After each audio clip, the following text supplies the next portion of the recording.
Your parents made you an introvert, not on purpose, not with bad intentions, but somewhere between the walls of your childhood home, between the words they said and the silences they kept, something shifted inside you. Have you ever wondered why you would rather stay in than go out? Is it really just who you are? Or is it a blueprint left behind by the people who raised you?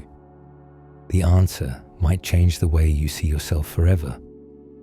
Most of us grow up thinking that being quiet or needing time alone is simply part of our nature. We believe we came out of the womb wanting to read books in corners and avoid birthday parties. But what if that is only half the story? What if the home you grew up in shaped you in ways you never realized? What if the reason you feel drained by crowds and recharged by solitude has less to do with your genes and more to do with the kitchen table conversations you never had? This is not about blame. This is about understanding. Because once you see where your need for quiet came from, you can finally stop feeling broken. You can stop wondering why you are not like everyone else. And you can start seeing your inner world as the treasure it truly is. Think about the last time you felt completely at peace.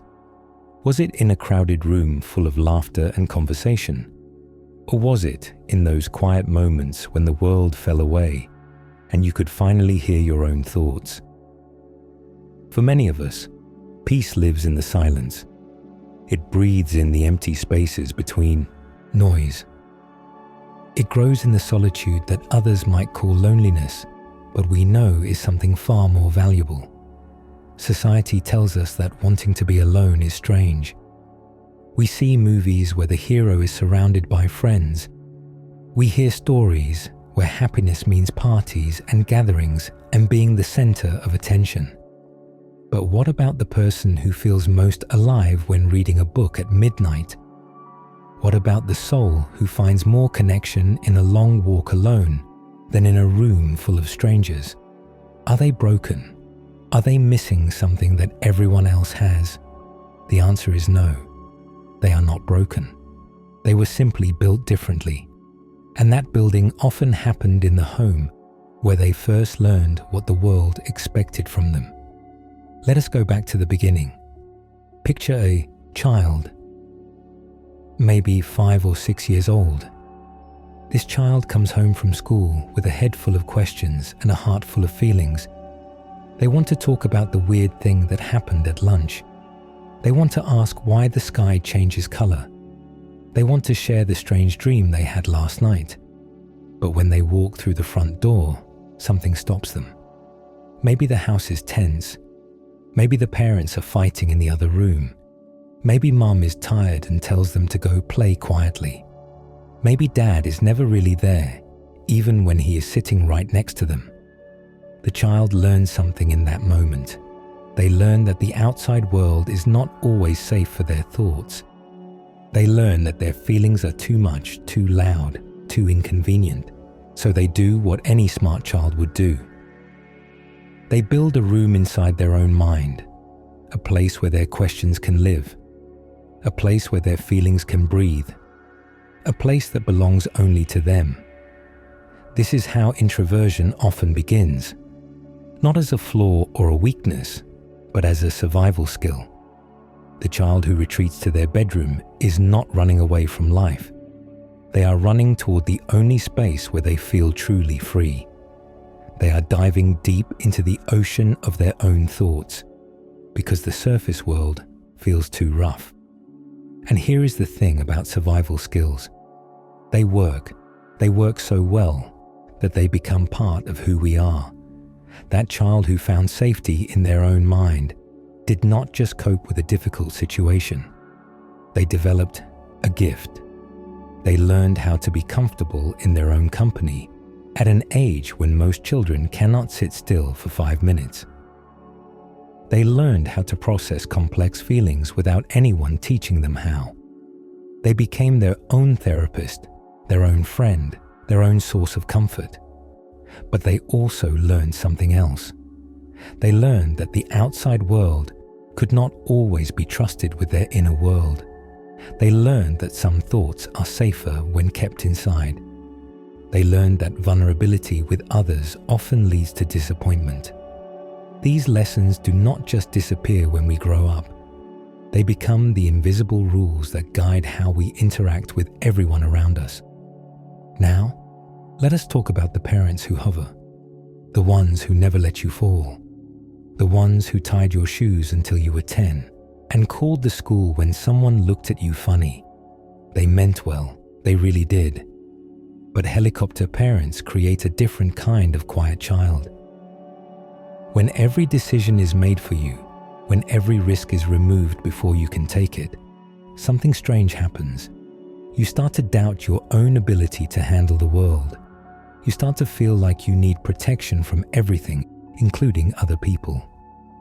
Children raised this way often grow into adults who find social situations exhausting, not because they hate people, but because they were never allowed to figure out people on their own. Every interaction feels like a test they did not study for. Every conversation feels like walking on ice that might crack at any moment. So they retreat. They find safety in solitude, because solitude is the only place where they cannot mess up. The overprotected child becomes the adult who needs hours alone after a simple dinner party, not because they are weird, not because something is wrong with them, but because their nervous system was trained to see the outside world as a place full of dangers they cannot handle alone. These adults often describe social events as draining in a way that others do not understand. While their friends might feel energized after a night out, they feel like they ran a marathon.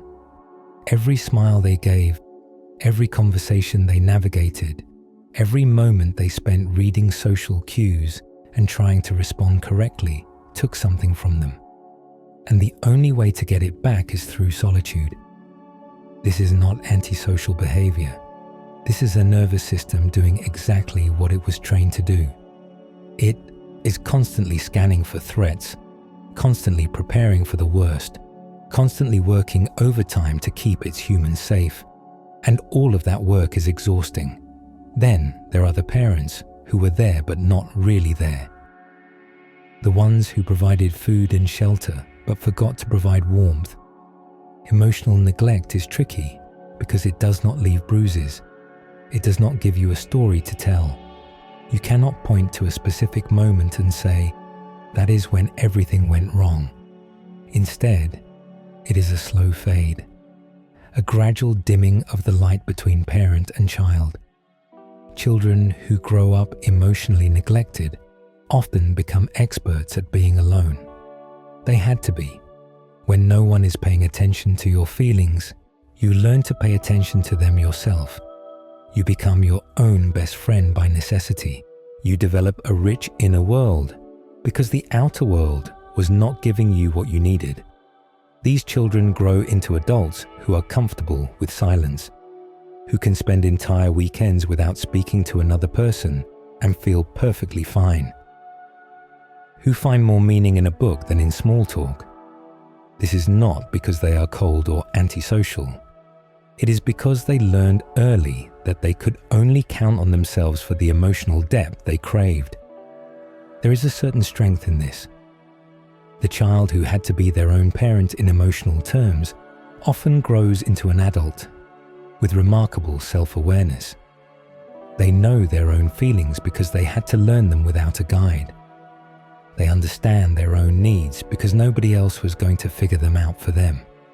They have spent so much time inside their own heads that they know every corner, every hidden room, every secret passage.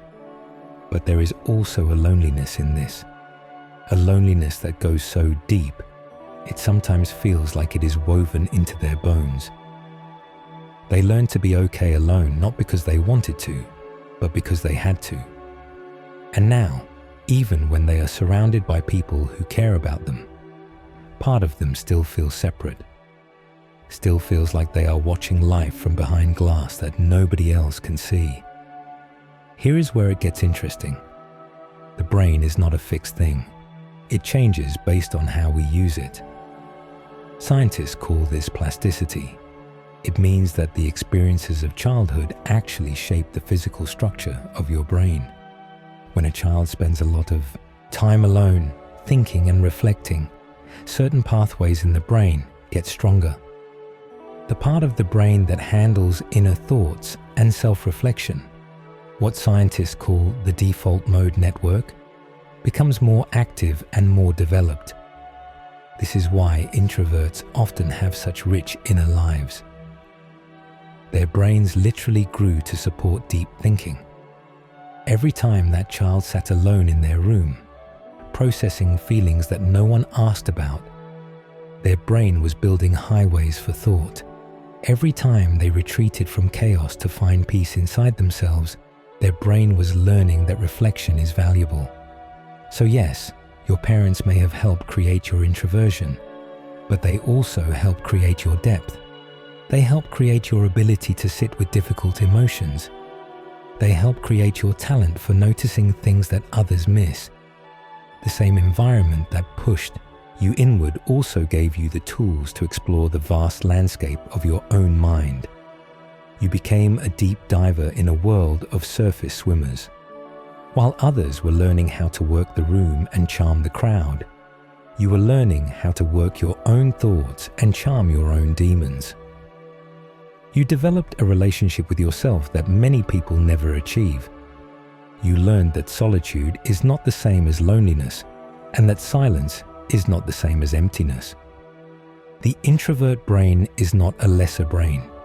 It is simply a brain that was shaped by different experiences. It is a brain that finds reward in reflection rather than stimulation. It is a brain that processes the world deeply rather than quickly. It is a brain that needs time to think before speaking, time to rest before engaging, time to be alone before being with others. Think about that for a moment. The thing that made you feel different from everyone else is the same thing that makes you capable of understanding yourself at a level most people never reach. The quiet child who learned to entertain themselves became the adult who can find joy in simple things. The neglected child who had to process emotions alone became the adult who can sit with grief without running from it. The overprotected child who felt unsure of the world became the adult who thinks carefully before acting. These are not weaknesses. These are superpowers wearing disguises. Let me say that again, because it is important. The very things that make you feel like an outsider are the same things that give you abilities others do not have. Your need for quiet means you can hear whispers that others miss. Your comfort with solitude means you can face yourself in ways that terrify most people. Your tendency to think before speaking means your words carry more weight when you finally share them. The introvert who learned to be alone is not missing the ability to connect. They are simply selective about when and how they connect. They are not broken machines that cannot do what normal machines do. They are specialized equipment designed for specific purposes. Purposes that the loud world often overlooks but desperately needs. But let us not pretend that everything is easy. Being shaped into an introvert comes with real challenges. You might feel exhausted by expectations to be more outgoing. You might feel like you are constantly translating yourself for a world that speaks a different language. You might feel lonely even when you know you need alone time. You might feel guilty for not wanting to go to the party, the gathering, the event that everyone else seems excited about. This is the tension of being an introvert in an extroverted world. You know that your quiet is valuable, but the world keeps telling you that loud is better.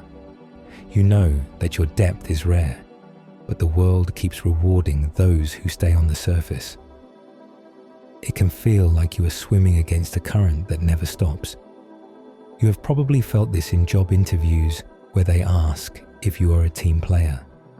You have felt it at family gatherings where relatives wonder why you are so quiet. You have felt it in friendships where people stop inviting you because you said no too many times. You have felt it in romantic relationships where partners wanted you to open up faster than you were ready to.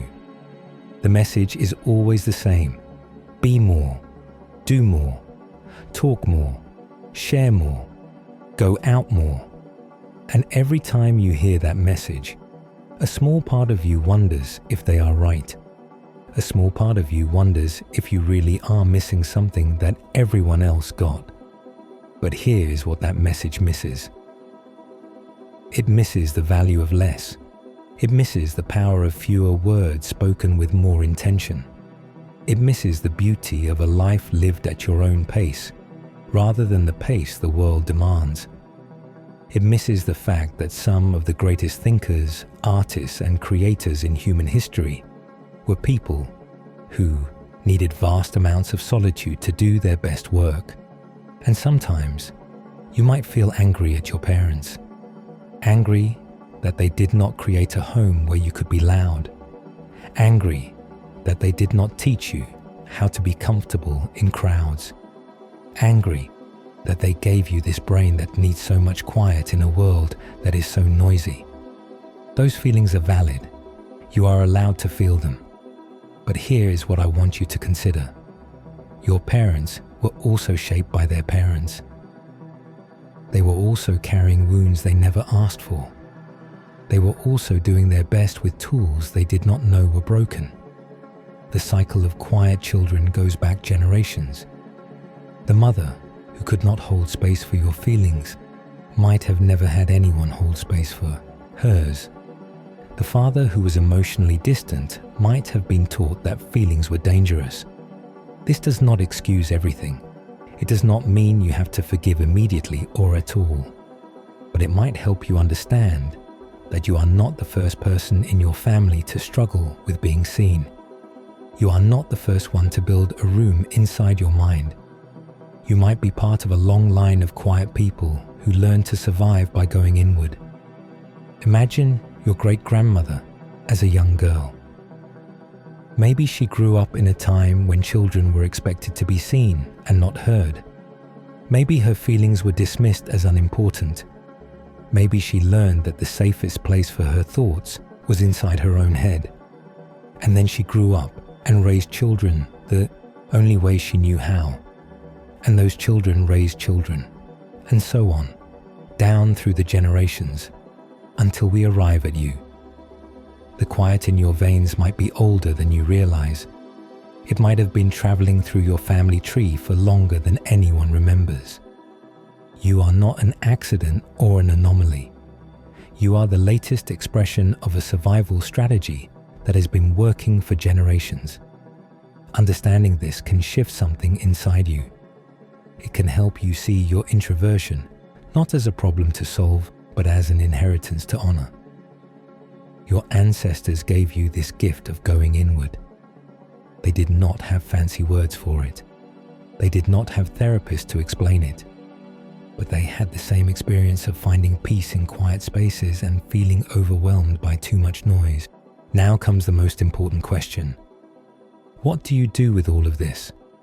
How do you take the introversion that was given to you and make it work for your life instead of against it? First, you stop apologizing. You stop saying sorry for needing to leave the party early. You stop feeling bad for not answering the phone. You stop acting like your need for solitude is a problem that needs fixing. Your nervous system knows what it needs. Your brain has been trained to work a certain way. Fighting against your nature is like arguing with gravity. You might win for a moment, but you will always come back down. Second, you start protecting your energy like it is precious. Because it is. The quiet time you need is not laziness or avoidance. It is maintenance. It is how you keep the machinery of your mind running smoothly. When you honor your need for solitude, you show up better for the relationships that actually matter. When you stop forcing yourself to be social in ways that drain you, you have more to give to the people you really care about. Third, you find your people. Not everyone will understand you. Not everyone needs to. But somewhere out there are other quiet souls who speak your language. People who do not mind long silences. People who prefer deep conversations over small talk. People who understand that sometimes the best company is just being alone together. These connections might be harder to find, but they are worth more than 100 shallow friendships. Fourth, you explore the depth that was given to you. Your ability to think deeply is a gift. Your comfort with your own mind is rare. Most people are terrified of spending time alone with their thoughts. They fill every moment with noise and distraction because silence feels unbearable. But you have been training for silence your whole life. Use that. Write, create, dream. Solve problems that others cannot sit with long enough to understand. Dive for the pearls that only exist in the deep water. The world is full of people who can talk, but few who can truly think. It is full of people who can react, but few who can reflect. It is full of people who fill space with words, but few who can let silence speak. You have something rare. You have the capacity to go where few dare to venture, into the quiet places where real understanding lives. Finally, you make peace with your story. Your parents made you an introvert. Maybe they did it through distance. Maybe they did it through too much closeness. Maybe they did it simply by being imperfect humans, raising another imperfect human. Whatever the specifics, here you are. A person who processes the world differently. A person who needs quiet to feel whole. A person with a rich inner life that most people will never fully understand. That is not a tragedy. That is not something to overcome. That is simply who you are. And who you are is someone with the capacity for extraordinary depth. Someone who can find meaning in places others overlook. Someone who has been practicing self-reflection since before they knew that was what it was called. The world needs your quiet. It needs people who think before they speak.